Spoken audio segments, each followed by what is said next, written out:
Retour sur le plateau des Grandes Gueules avec Maxime Niédo, Zora Bitan, David Dickens et puis c'est 1000 € RMC qu'on vous offre chaque jour dans les Grandes Gueules du lundi au vendredi. Donc la prochaine fois c'est lundi à 9h15. Il faut envoyer RMC au 7 32 16 et à 9h15. Donc vous avez un quart d'heure entre 9h et 9h15 et à 9h15 vous êtes en direct dans les Grandes Gueules pour empocher vos 1000 €. Et si vous ne gagnez pas avec les Grandes Gueules, Moscato, vous tentez votre chance avec l'ami Vincent Moscato à 16h, pareil, dès lundi sur RMC et même tout à l'heure, 16h. Donc allez-y, 1000 €, c'est toute l'année sur RMC. On est généreux, on est comme le président de la République, sauf que nous, on a de l'argent. Allez, on y va. Alors que l'État français n'en a plus. Bon, sérieusement, Emmanuel Macron a fait encore un chèque de 10 milliards, c'est ce qu'a confirmé l'économiste. On ne sait pas trop comment il va financer tout cela. RMC. Alors je ne sais pas s'il va prendre l'argent RMC aux entreprises. Non mais on a l'impression qu'en France, on ne peut pas tout faire en même temps, c'est sûr. Baisser les impôts, baisser la dépense publique, en même temps investir, garantir des services publics partout. Comment on fait ça ? Parce que pendant des années, nous avons eu une classe politique qui a dépensé sans compter n'importe comment pour la plupart du temps. Par exemple, un secteur que je connais bien, qui est la politique de la ville. On a eu de cesse de faire des chèques d'année en année. Personne ne parle, et encore cette fois avec Emmanuel Macron, c'est pareil, et je pense que ça continue. Nous avons une habitude dans ce pays, c'est que nous empilons les actions, mais nous ne les évaluons jamais. C'est-à-dire qu'à aucun moment donné, nous sommes capables de dire si un dispositif produit du changement, rend la vie des gens meilleure, etc., etc. Donc, moi qui travaille dans une collectivité territoriale depuis 30 ans, je sais ce que c'est, on n'évalue rien dans ce pays. Donc, on arrive aujourd'hui à une situation qui est la suivante. Chacun a bénéficié de l'argent public dans son quotidien, et aujourd'hui, acculé, endetté, ne pouvant plus faire de dépenses, ne pouvant plus tailler nulle part, on se voit mal dire à des gens, écoutez, ça fait quand même 30 ans qu'on finance ça, aujourd'hui c'est fini. On a habitué les gens à l'État peut tout, l'État fait tout, l'État donne tout. Et aujourd'hui on se rend compte que c'est comme quand vous avez pourri des enfants à la maison à 18 ans, vous leur dites, écoute, ça serait quand même bien que tu ailles travailler, que tu te payes tes frocs, tes baskets. Écoute, tu m'as toujours payé ça. Voilà, c'est un peu ça le pays. Donc il faut être pédagogique, c'est-à-dire que la révolution du président de la République, elle est là. Être pédagogique, dire aux gens, voilà d'où nous sommes partis, voilà où nous sommes, et voilà comment on fait pour remonter la pente, et de manière à ce que la distribution soit juste, équitable, et qu'on ne laisse plus personne au bord du chemin. Il y a des milliers de niches depuis 40 ans qui ont été données, qui ont produit aucun effet. Des niches sociales, d'argent qui a plu de l'État, le ruissellement d'en haut, on a demandé des comptes à personne. Et aujourd'hui, on est dans la merde jusqu'au cou. On n'a plus d'argent, mais en même temps, on a des gilets jaunes légitimement qui disent on n'en peut plus. Mais les gilets jaunes, s'ils en peuvent plus, c'est pas de la faute de Macron. Lui, il arrive au bout d'un processus où il est au pied du mur et il peut pas dire décemment hier, écoutez, je vais continuer à tailler parce que je peux plus. L'État peut plus. Je vais faire moins de profs, je vais faire moins de personnel aux hôpitaux. Il est obligé d'en remettre une tartine, ne sachant pas où il va aller chercher l'argent, il verra ça dans un deuxième temps. Donc aujourd'hui, la situation est que il faut qu'on sorte des citoyens gâtés que nous avons été, mal gâtés, et que tout ça a produit plus d'SDF, plus de gens pauvres, plus de gens exclus, alors que depuis 40 ans, on ne fait que de distribuer du pognon.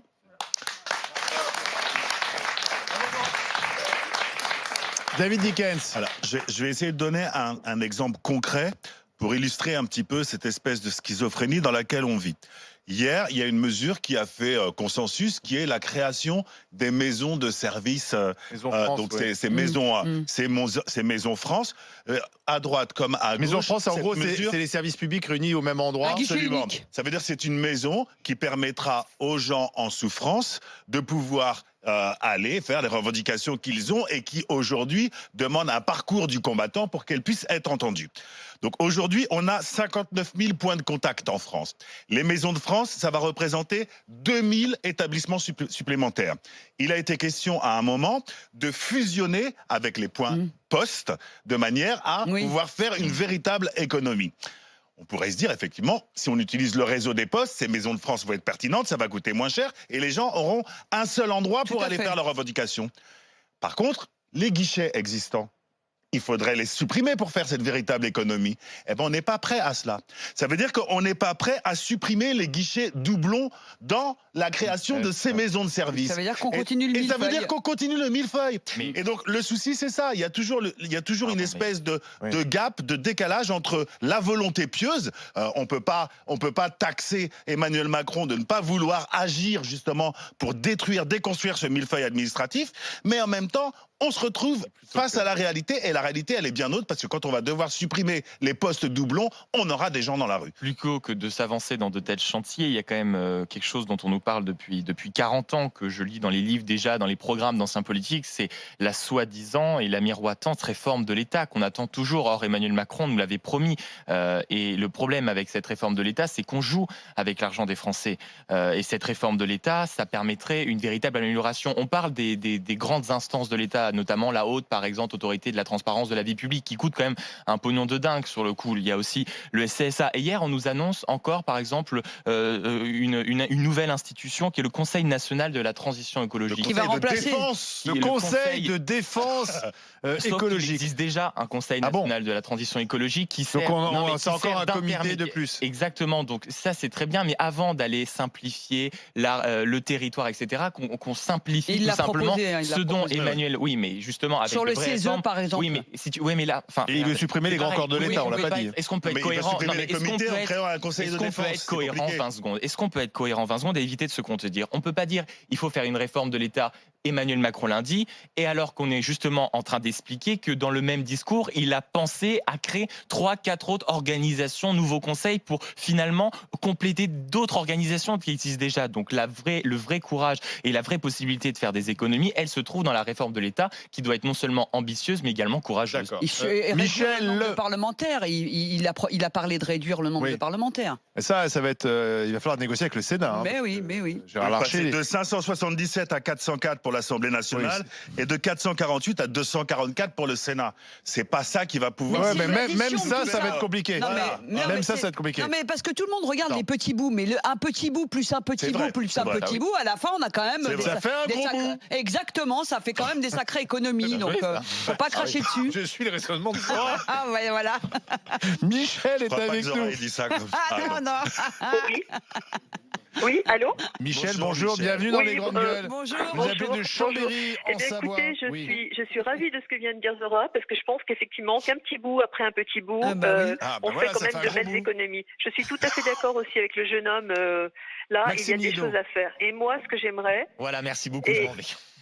Vous avez bien fait un cinéma. Ce que j'aimerais, par exemple, c'est que l'exemple nous soit donné par nos chers présidents, qui nous coûtent quand même très, très, très cher. Les anciens présidents. Quand j'ai lu, et à vie, leurs privilèges à vie, et quand j'ai vu, par exemple, que pour M. Giscard d'Estaing, il y avait 15 gendarmes qui étaient affectés à la garde des domiciles de M. Giscard d'Estaing. Non, mais on rigole? On plaisante? Non, pas autant. Ah, c'était dans le canard enchaîné. C'est surtout que Valéry Giscard d'Estaing coûte 1 million d'euros. Est-ce que ValéryGiscard d'Estaing a rapporté 1 million d'euros aux contribuables? Je ne pense pas. Et je pense que tous les gardiennages, etc., tout ça, je pense qu'ils ont les moyens de se payer des sociétés de gardiennage. Je suis assez d'accord avec vous. Je pense que là, ça aurait été vraiment un exemple symbolique. Ils ont des retraites cumulées, oui. Sauf que Michel, quand on dit, moi j'avais un voisin qui s'appelle, qui était le juge Bruguière, et donc qui avait un vrai dispositif de sécurité en bas de chez lui dont on pouvait se poser la question de la pertinence et du coût, mais en fait ça protégeait pas seulement Bruguière, ça protégeait les autres habitants de l'immeuble et les gens du quartier. Et je pense que pour Valéry Giscard d'Estaing, on est un peu dans la même configuration. Certes, il peut payer une sécurité privée pour lui-même, mais la sécurité qu'il lui a fournie, elle sécurise à la fois lui, le périmètre et les gens qui habitent. Non, mais ce que veut dire Michel, la vérité, c'est que... On parle de son château, on parle de ses propriétés privées. Et vous connaissez beaucoup de terroristes qui... Vous demandez à des jeunes qui est Giscard d'Estaing, ils savent même pas qui c'est. Donc, faut arrêter aussi. Non, mais Michel, je suis assez d'accord avec vous. Pendant, mettons, 5 ans, les anciens présidents, voire premiers ministres ou ministres de l'Intérieur bénéficient d'une sécurité, je suis d'accord. Mais à vie.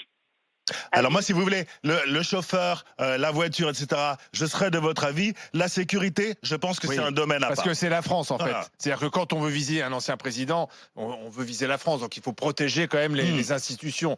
Et Valéry Giscard d'Estaing... Non, mais à chaque fois, On est président à vie.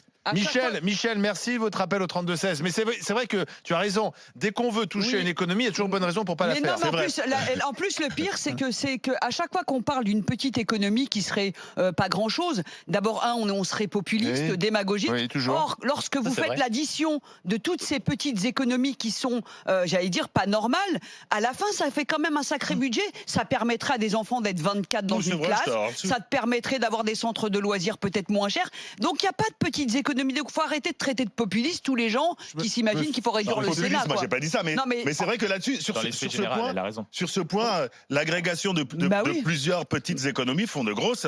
C'est sur ce point vraiment. Le vrai surtout des symboles. C'est le vrai symbole. Je veux dire, quand par exemple François Hollande, contre qui tout de suite j'ai pas énormément d'animosité, mais ce que je veux dire, c'est que quand tu vois qu'il touche 35 000 euros de retraite pour avoir cumulé conseiller général, socialiste, député, etc. Moi, je comprends que les Français n'aient pas envie de participer à la survie politique de François Hollande. Comment vous expliquez que la création des nouvelles régions n'a pas produit moins de dépenses? Même plus. Même plus. Même plus parce que par exemple, je prends la région, la région Languedoc-Roussillon, maintenant qui s'appelle, je ne sais plus comment elle s'appelle. Bref, cette grande Midi-Pyrénées.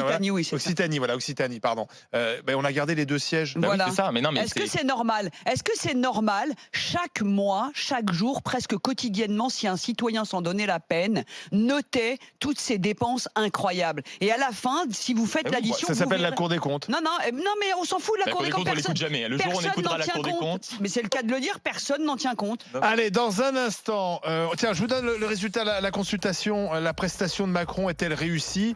Vous dites non à 59% sur rmc.fr et sur Twitter. C'est non à 71%. Voilà, la prestation d'Emmanuel Macron est réussie. Donc il faudra